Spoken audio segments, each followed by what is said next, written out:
Друзья, с вами снова я, и мы по-прежнему находимся на стоянке кафе у камина.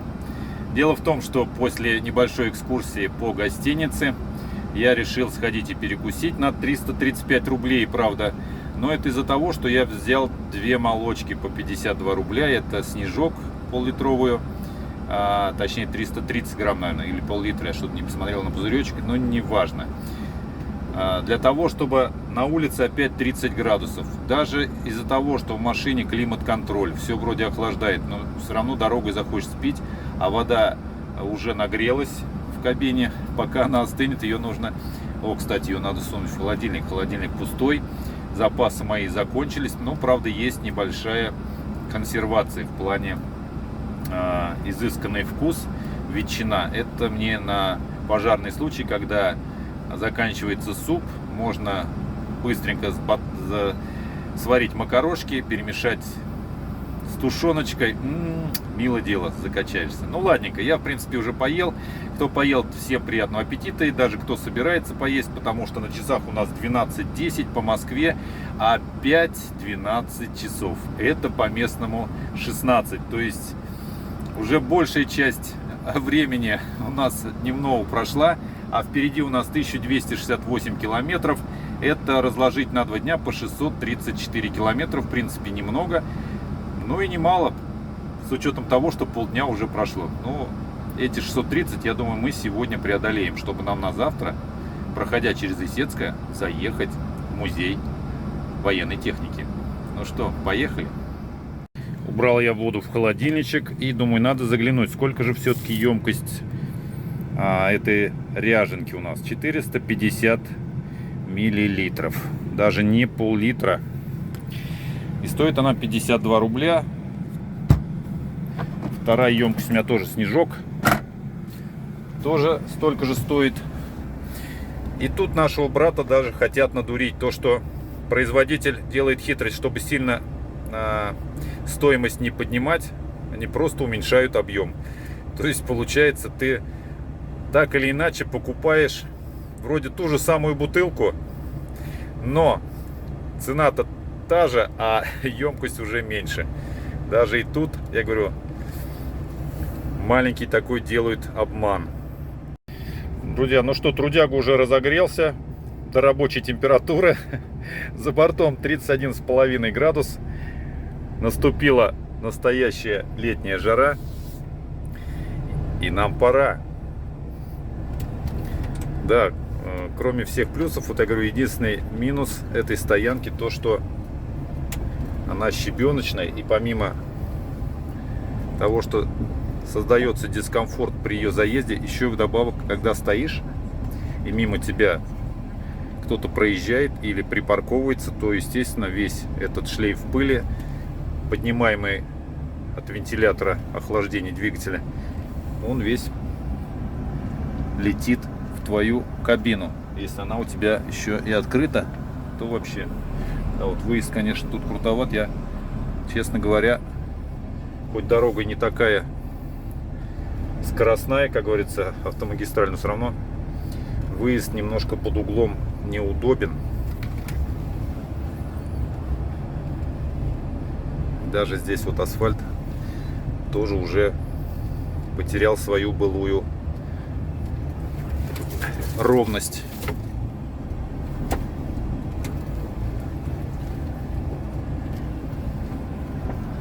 Ну что, посетителей, как видите, в кафе немало, как простых автолюбителей. Эх, я тут проехал, так и нашего брата дальнобоя. До Омска здесь пишет указатель 300 километров.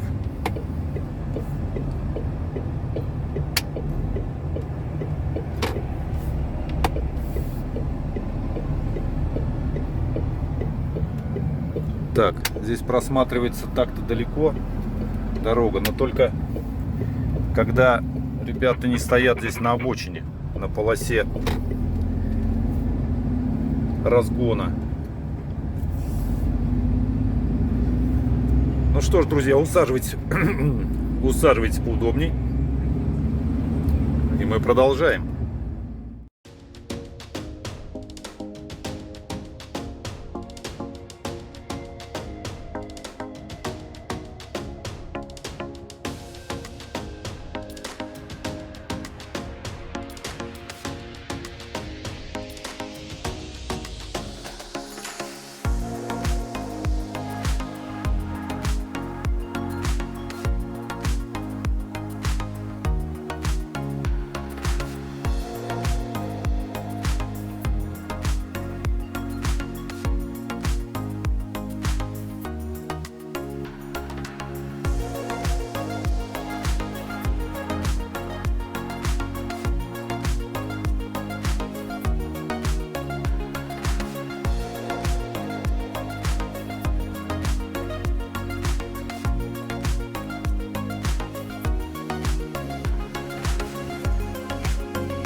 Друзья, за бортом у нас 27,5 градусов, на часах уже 13:23.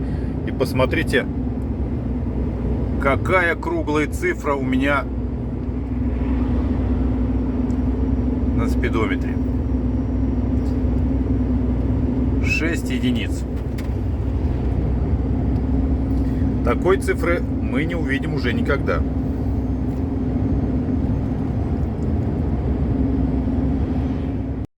Прошли мы 1038 километр. Смотрю я, впереди у нас косы, просто косы с неба идут дождевые. Надеюсь, что они без града. И жду я с вами вместе бесконтактную мойку. Хозяин сегодня в душе намылся за 200 рублей. Ну а сейчас трудяге надо намыться за бесплатно под прохладным душем. Да, я думаю, в 27 градусов он будет просто теплый.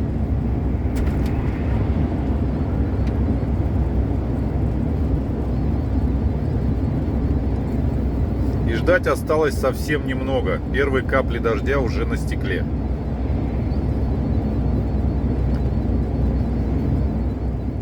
Ну, наконец-то, долгожданный мой дождик. Теперь хоть, может быть, остатки мошек смоет. Сегодня их, кстати, летает гораздо меньше, чем вчера было. Но вчера, естественно, вечером от болот поднимались комары.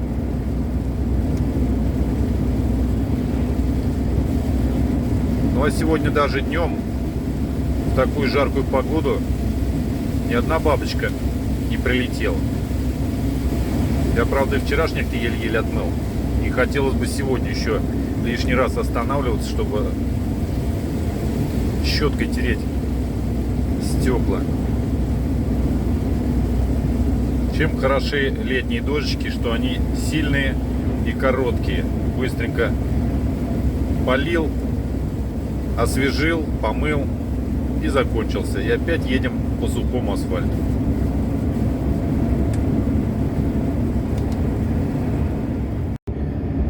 На часах уже 14:33. За бортом температурка похолодала, 25,5 градусов. И мы с вами подходим уже к Омской области. Скажем Новосибирской до свидания. До скорых встреч.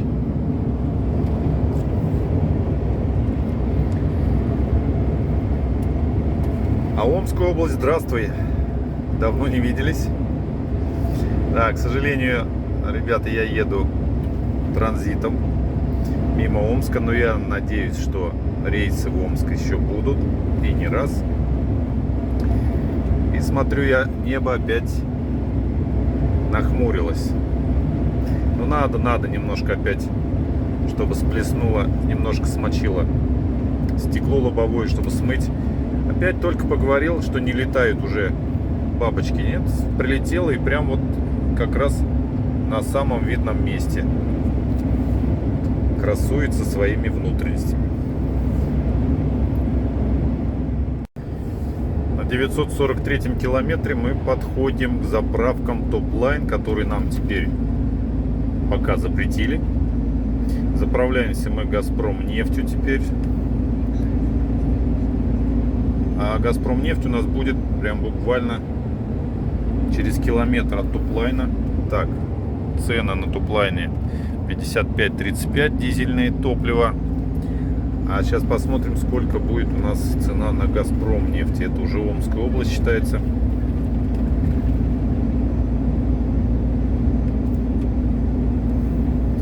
Кстати, вот на заправка Газпром нефть, она, оказывается, официальная. То есть здесь нам заправляться можно. Не как я, когда шел в сторону Новосибирска, попал на повороте на Калачинск. Ой, Калачинск, говорю, Каргат. На Газпром нефть, которая работает по франшизе, а нам по франшизе не заправляют. Ой, а здесь вообще весь экран погашен. Сколько что стоит, сказать не могу. Но, правда, люди заправляются.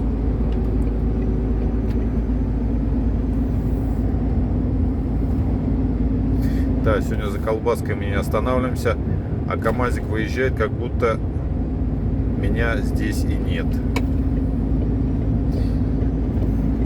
Или он надеялся, что я за колбасой буду вставать, но я поворотник-то не показывал, что я встаю. Просто вот так взял и выехал. Ну что ж, Бог ему судья. Хорошо, встречки нет, и, как говорится, можно было, не снижая скорость, его обойти. Проходим мы 905 километр в сторону Омской. У нас первое кольцо из 5. Первые из 5 возможных. Точнее, они не то что возможные, они неизбежные, хотел сказать.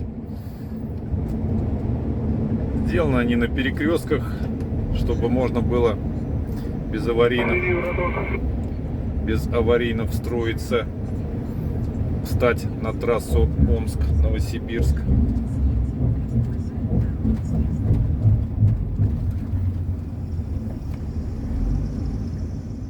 Вот уже и стоянка Амич. И с правой стороны, и с левой, где находится баня с бассейном. Про нее я вам рассказывал.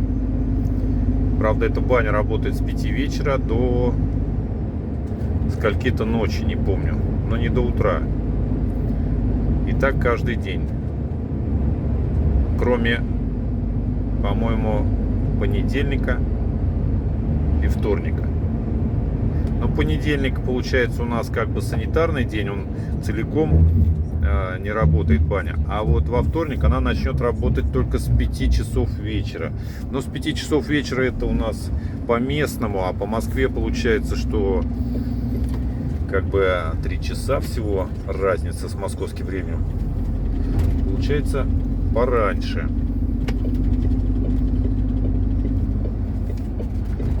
Получается, что в 2 часа, ну то есть сразу после обеда практически, можно идти в баню. Так, на трассе у нас художники рисуют полосы.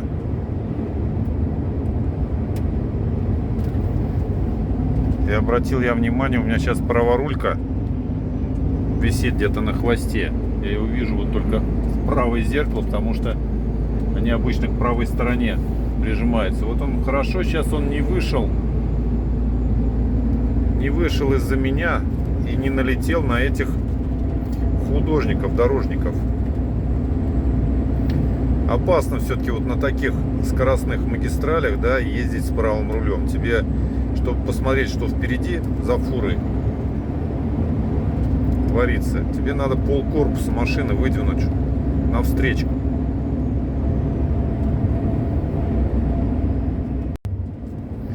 Так, вот тут вот уже у нас и второе кольцо. Как раз у нас стоянка Амич, она как бы между двух колец получается. Что, кстати, очень удобно в плане того, что если на одной стороне стоянка забита и, как говорится, мест нет, то можно переехать на другую, воспользоваться вот этими развязками, этими круговыми кольцами. И также утром выехать, потому что кому-то нравится на Омской стороне стоять, кому-то на Новосибирской. На Новосибирской места больше. На Новосибирской баня с бассейном. Поэтому многие заезжают и таким макаром. Но разворачиваться до кольца получается где-то от кольца до кольца 5 километров у нас примерно.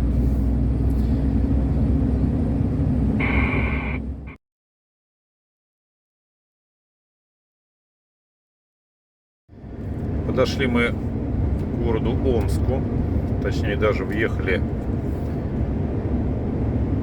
за его границу. Сейчас она у нас на синем фоне, то есть здесь не как раньше было. Скорость нужно соблюдать было до 60 км в час. Но уже давненько тут переделали этот знак, там, ну и правильно сделали, в принципе, потому что для чего здесь держать 60, если мы вообще города не касаемся, идем. Так, на часах уже 19:09 по местному. Как бы уже час пик-то прошел. Я к тому, что где-то здесь у нас впереди сейчас ремонт дороги будет. Сужение в одну полосу, лишь бы здесь недолго простоять.